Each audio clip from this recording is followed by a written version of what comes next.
The palace of Zithera stood tall under the twin suns, shining like a jewel in the sky. Its towers reached the clouds, and its walls were made of crystal that hummed with ancient energy. Inside, nobles from across the stars had gathered for a grand diplomatic event. The Zyrex Empire had invited ambassadors, soldiers, and leaders from other species, including humans. Princess Kazari, daughter of the Zyrex Emperor, stood at the top balcony, watching the ships land. Her silver-blue eyes were calm, but inside she was tired. Every day she lived under rules: what to wear, what to say, who to marry. As a royal, her future was not hers. Today she was told to meet noble suitors from other star systems. Father hoped to find her a powerful husband. But Kazari didn't want power. She wanted freedom. Meanwhile, below the palace, Sergeant Jason Ward stood in formation with other human soldiers. They were part of a peacekeeping guard team. Jason wasn't a high-ranking officer. He was just a simple man who had fought in the border wars and now served in diplomatic missions. Jason didn't care much for politics. He believed in protecting lives, not shaking hands and smiling for cameras. But when the Zyrex Emperor calls, even humans must send their best. Later that evening, after the long welcome speeches and formal dinners, Jason walked through the palace garden to clear his mind. The garden was beautiful, full of glowing plants, singing stones, and floating lights. He had never seen anything like it. Then he heard footsteps. A woman in a silver dress stood near a glowing tree. Her long white hair flowed like silk, and her skin shimmered like moonlight. She looked like someone from a dream. "You're not supposed to be here," she said gently. Jason blinked. "I could say the same." Kazari smiled slightly. "You're a human soldier?" He nodded. "Sergeant Jason Ward, Earth Division." "I'm just taking a walk." She tilted her head. "You are not afraid?" "Of what?" Jason asked. "Me," she said, stepping forward. "I'm Princess Kazari of the Zyrex Empire." Jason gave a short bow. "I don't scare easy. And honestly, I didn't know I'd run into royalty." Kazari looked at him closely. "You speak differently from others. Most people only say what I want to hear." Jason shrugged. "I don't know how to fake things. I grew up in the dust streets of New Texas Colony. We speak plain there." Kazari sat on the edge of the glowing fountain. "Tell me about it." Jason hesitated. But something about her seemed real. It's not like the nobles he'd seen today. He sat across from her and spoke about his life, about fighting pirates near the asteroid belts, about surviving blizzards on Europa Outpost, and about his mother who raised him alone. Kazari listened with wide eyes. She had read reports about humans, but Jason was different from anything she imagined. In return, she told him how she'd grown up behind palace walls. Everything she said and did was watched, judged, and ordered. How she was soon to be married to a noble she didn't even like.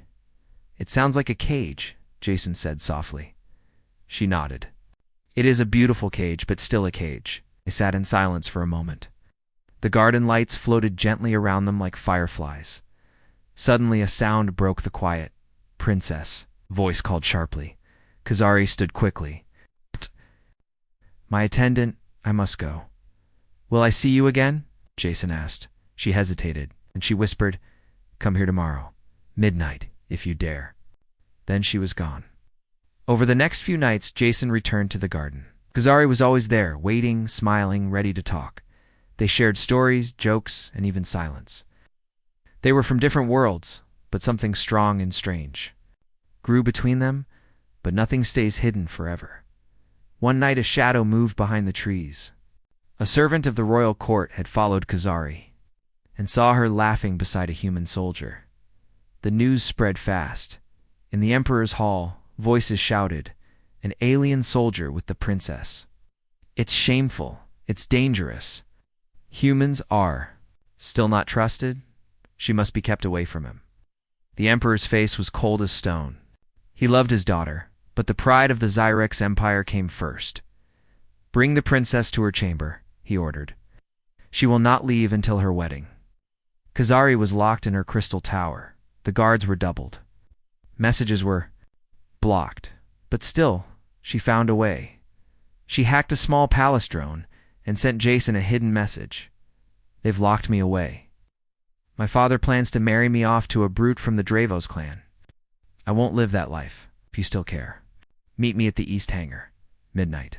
We leave this world together, or not at all. Jason stared at the message, his hands shaking. He had a choice: stay silent and return to duty, or risk everything to help the woman who had changed his heart. He looked at the stars above the palace sky, then he made his choice. He would run. With her at midnight, the East Hangar was dark. Guards patrolled nearby, but Jason moved carefully. His old friend Miko, a retired smuggler, waited inside a stolen stealth ship. You sure about this? Miko asked. The Zyrex will hunt. You forever, I'm sure, Jason said. We'll leave in 5. Kazari appeared moments later, cloaked in a flight suit, her face glowing with courage and fear. You came, she whispered. So did you. Jason replied. They stepped aboard the ship together. The engines roared to life. Alarms blared across the palace. The Zyrex guards arrived too late by the time they reached the hangar. The stars had already swallowed the stolen ship. Princess Kazari had fled with a human soldier. And by morning, the whole galaxy would know. The stolen stealth ship raced through the dark space above Zathera, its engines quiet but fast. Jason sat at the controls, his hands firm on the flight stick. Beside him, Princess Kazari stared out the window. Her home planet shrank behind them, its twin suns glowing like angry eyes. Did they follow us? She asked. Jason glanced at the radar. Not yet. Slipped through the patrols. But once they track the ship's signature, they'll be on us. Kazari looked down at her hands. They'll never forgive me? You sure you're okay with that? Jason asked, not turning his eyes from the stars. Kazari nodded slowly. I never wanted to be their puppet. If I must live a lie to stay royal, I'd rather be free. Jason gave a small smile. You're brave. You're braver than most soldiers. I've known. Behind them, in the back of the ship, Jason's old friend Miko snored loudly, a half-empty protein pack in his hand. He had agreed to help for old times, second, maybe a few credits. Jason punched in the next coordinates. We'll jump to the Yarret Belt. Too many rocks, too many pirate signals. They won't track us through that mess. Kazari leaned back in the co-pilot's seat. I never thought I'd leave Zathera. Not like this. Welcome to freedom, Jason said. It's not pretty, but it's real. 3 days passed. They stayed hidden in the asteroid fields, drifting between broken moons and mining stations. Kazari learned fast how to navigate, how to fix small parts of the ship, how to hide her energy signature. She was no longer a princess in a palace. She was now a traveler, hunted and free. Jason taught her everything he knew. How to spot a trap, how to fire a blaster, how to read people's eyes. The two of them became closer with each hour. One night, while floating near a dead planet, Kazari stood on the ship's viewing deck. The stars shone brighter in the emptiness, and her thoughts were heavy. Jason walked in, holding 2 steaming cups. You okay? He asked. She nodded, just thinking. My father must be furious. Jason handed her a cup. He'll cool down. Kazari gave a sad laugh. He doesn't cool down. He conquers. Jason looked at her seriously. I know the risks. Want to go back? Now's the time? I'll take you, no questions. Kazari stared into her drink. Then she looked at him. I don't want to go back. I want to go forward with you. Jason didn't speak for a moment. He just nodded once. But peace never lasted long in space. On the 4th day, sharp beeping filled the cockpit. Jason ran in. They found us. On the screen, 3 Xerix fighter ships approached fast, sleek, black, and deadly. They must track the ship's old ID. Miko groaned, pulling on his boots. Kazari was already in the pilot's seat. How long until they reach us? Too late to run now, Jason said. They'll catch us in open space. Kazari looked at him. Then we don't give them open space. The trio flew into a nearby storm belter region filled with electric, winds and ice clouds. Zyrex ships followed. Jason took the guns, Kazari flew the ship. Miko rerouted the engines. The storm whipped around them. Lighting cracked across the sky. The stealth ship shook. "Don't lose control." Jason shouted, "I'm not planning to." Kazari snapped back. The first Zyrex ship came close. Jason fired 2 quick blasts. The enemy ship dodged, then shot back. Sparks flew across their control panel. "We need to lose them," Miko yelled. "Have an idea," Kazari said. "Hold on." She spun the ship downward into a thick cloud. Lightning sparked around them. Jason's stomach turned, but he trusted her. One of the Zyrex fighters followed, and was hit by a bolt of energy. It spun, fried, and exploded. "Nice move." Jason grinned. "I was trained on wind simulators," Kazari said. Her voice tense but proud. The other 2 fighters stayed back, circling like wolves. Jason switched to rear guns. "Come on, you cowards." Suddenly Miko shouted, "There." Frozen moon, no atmosphere, but it has old mining tunnels. Kazari flew straight toward it. They dove into the surface, dodging mountain spikes, until they reached a wide crater. Kazari lowered the ship into a dark cave entrance. Inside, the ship shut down, quiet. The fighters flew above, scanning. But they didn't see them. After a long hour, the radar showed the enemy ships moving away. They were safe, for now, the next day. Inside the dark tunnels of the frozen moon, they worked to fix the ship's damage. Jason sat beside Kazari as she adjusted a panel. "You handled that fight better than me," he said. "I wasn't afraid," she replied softly, "because I knew you were beside me." Jason looked at her. "I never planned for this. I never thought I'd be part of a royal escape." "You're not part of it," she said. "You're the reason I dared to leave." They sat in silence, the blue lights of the ship glowing softly around them. Finally, Kazari asked, "Do you regret helping me?" Jason looked into her eyes. "Never." In the days that followed, news began to spread across the galaxy. Zyrex princess missing last. Seen with human soldier. Alien royal flees with human guard romance or rebellion. Zarok's empire declares fugitive hunt. Some species were shocked.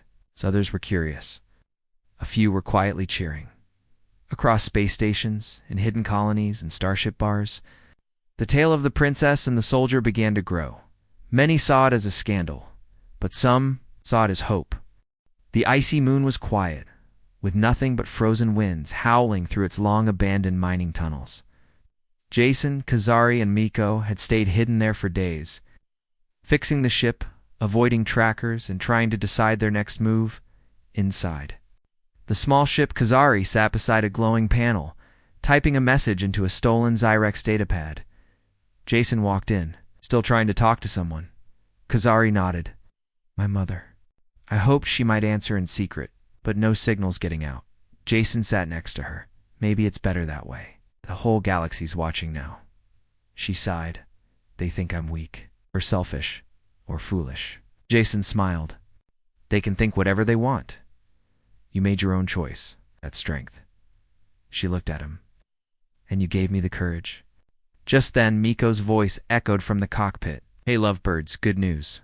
We're flight ready." Jason and Kazari hurried forward. "The repairs are done?" Jason asked. Miko grinned. "Mostly. She's not pretty, but she'll fly." "Where do we go next?" Kazari asked. Jason leaned over the map screen. "There's a planet nearby Velmara. It's a harsh climate, but I heard there's a hidden colony there. Outcasts, runaways, mixed species." Kazari's eyes lit up. "It will be safe there," Miko warned. "It's not a paradise. It's just people surviving, but they won't report us." Jason looked at Kazari. "If we go there, we'll be living like ghosts. No royal halls, no soft beds." She gave a soft smile. "I didn't run to sleep on silk pillows." The journey to Velmara took 2 days. The ship trembled often, but Miko kept it steady. The desert planet appeared ahead of range, dry and endless. They landed near a rocky cliff, just outside the hidden colony. The entrance was covered by boulders, but a small drone flew toward them and scanned the ship. "Who are you?" A voice crackled from the drone. Jason answered calmly. We're just travelers looking for safety. The drone buzzed for a moment, then led them through a narrow path. Soon, they reached a hidden valley, small huts, solar towers, and people of different species living side by side. Human children played with reptilian friends. An old robot handed out water bottles. A woman greeted them at the gate. Her skin was pale green, and her eyes glowed softly. "I'm Commander Elia. I run this place.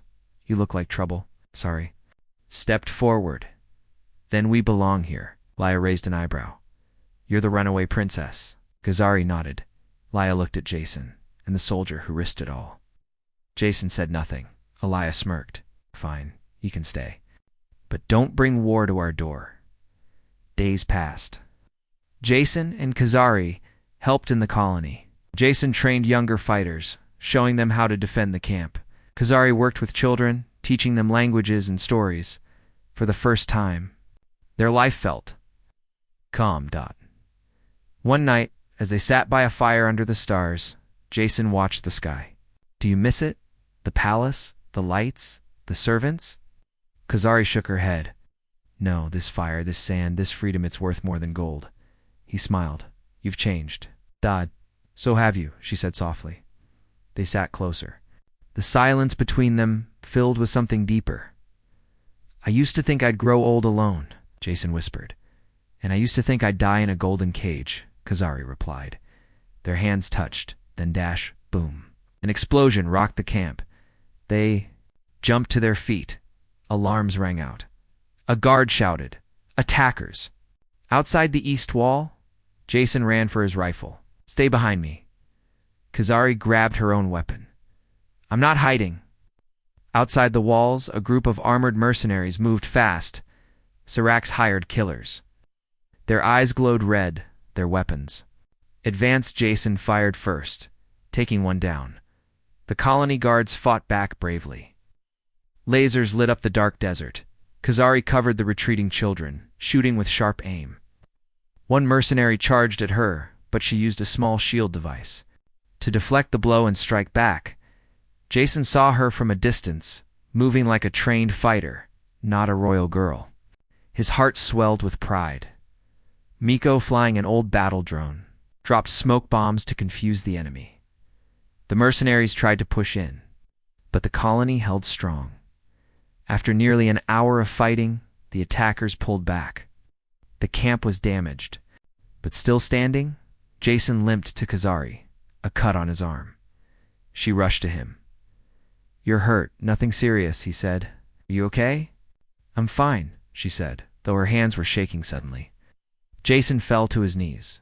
The wound was deeper than he thought. Kazari screamed, "Get help!" Inside the colony clinic, Jason lay on a bed. His pulse was weak. The healer shook. His head poisoned dart. Rare Zyrex toxin. You won't survive without an antidote. Kazari's heart stopped. There must be something. The healer looked at her. "There is one way, but it's dangerous." "I'll do it," she said. Immediately, he pulled out a small crystal vial. "This is Zaruk's royal blood serum. It can fight the poison, but only if your DNA is close. Let's mix it with your own life energy." Kazari didn't hesitate. She cut her hand and let her blood drop into the vial. The healer injected it into Jason's arm. Everyone waited. Minutes passed. Then Jason's chest rose. He opened his eyes. You didn't leave me?" he whispered. Kazar smiled, tears falling.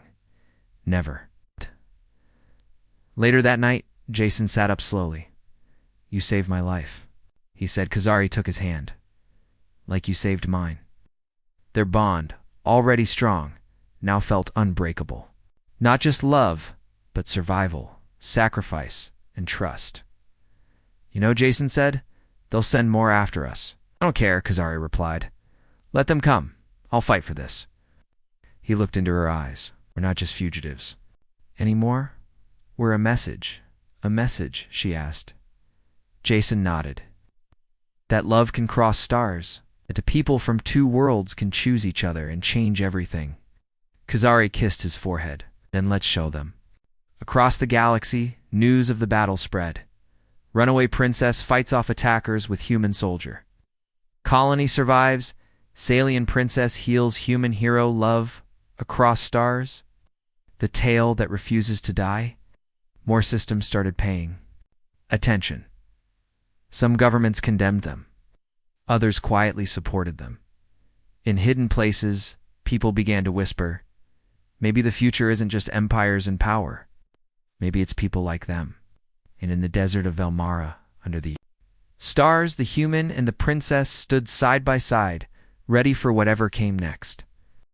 The news of Princess Kazari and Sergeant Jason Ward's escape had spread across the galaxy like wildfire. The Zyrex Empire had declared them fugitives, and the hunt was fierce. But what surprised everyone was the response from other star systems. Some whispered support. Others declared open opposition to the Empire's harsh pursuit.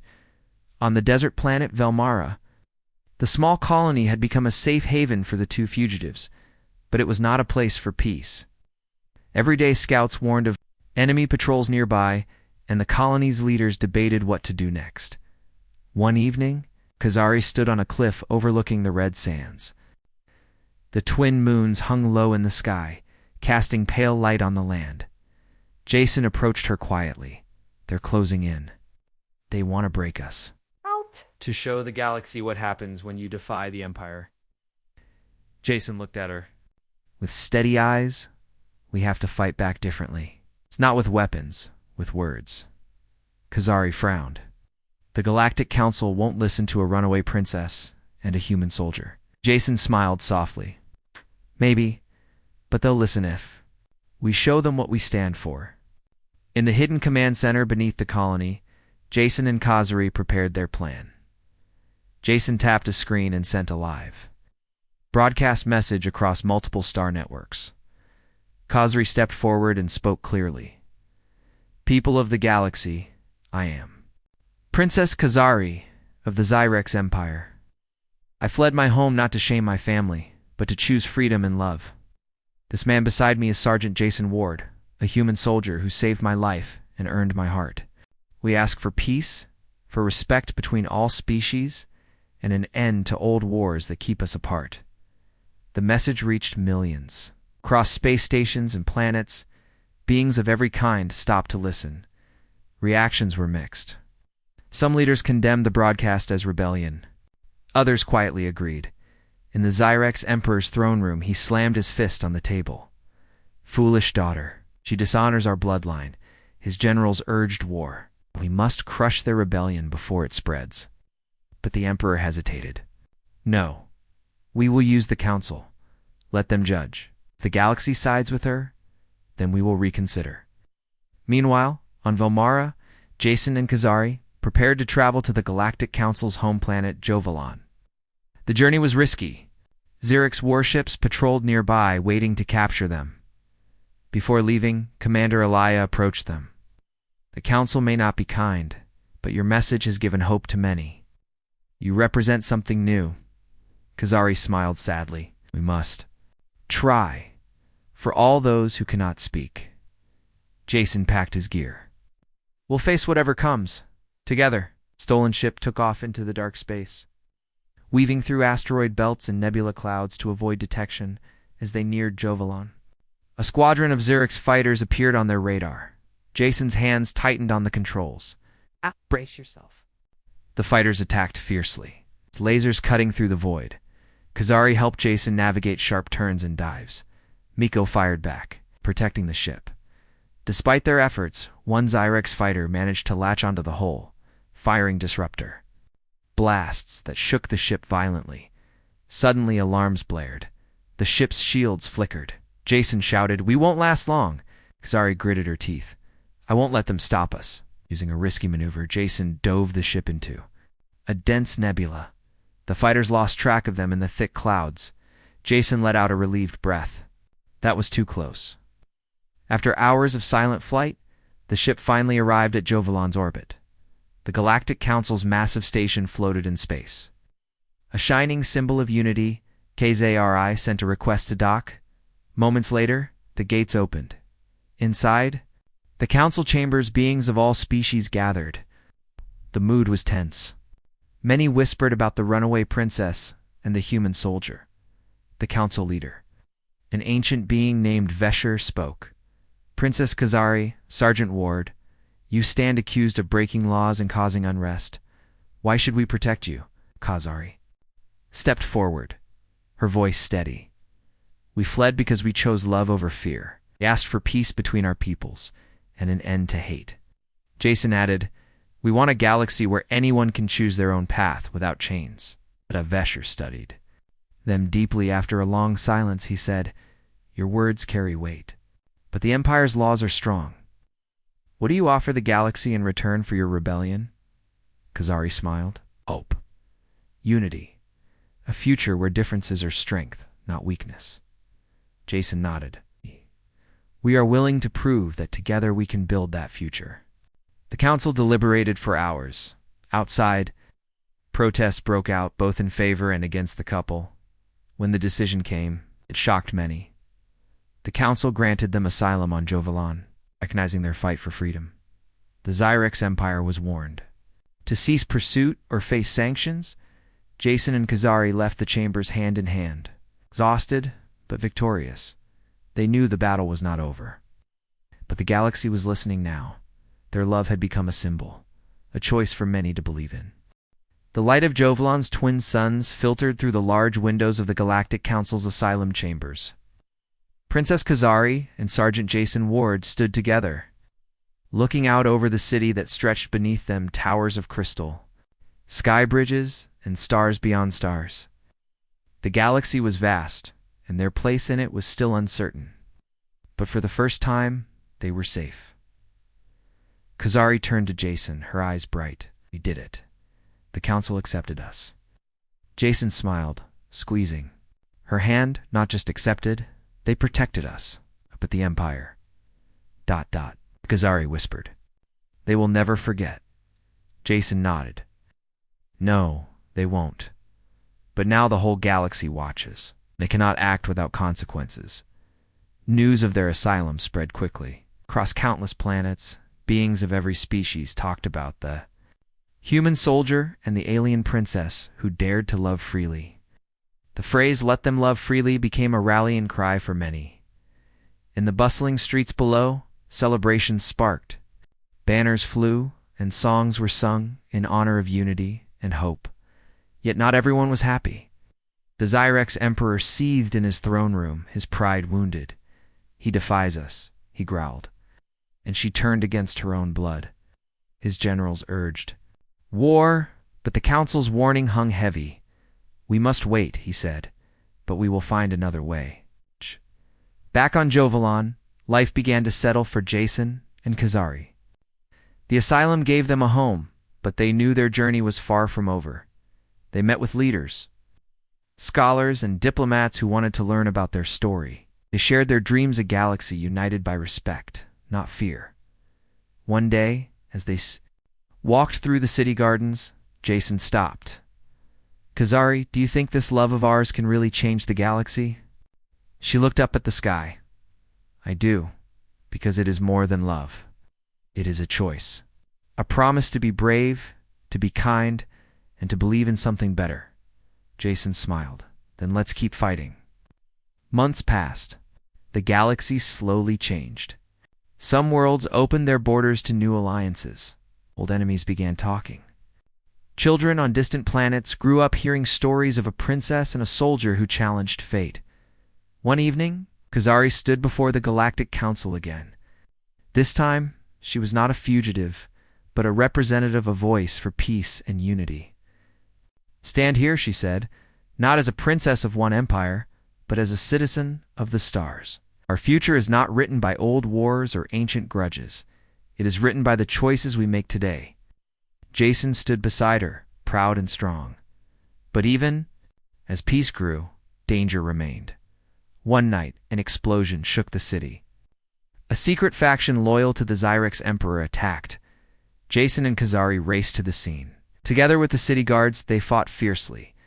In the heat of battle, Jason protected Kazari from a falling beam. She grabbed his hand, pulling him to safety. After the fight, they looked at each other stronger, closer than ever. The years passed. Jason and Kazari traveled together, speaking at councils, visiting distant worlds. and inspiring hope. Their love story became a legend told across galaxies. They showed that no matter how different two beings might be, the heart chooses its own path. And in that choice, the galaxy found a new way of understanding, courage, and love. Under the stars on a quiet night, Jason whispered to Kazari, "We changed the galaxy." She smiled and replied, "Because we dared to love." And the stars above seemed to shine brighter in answer.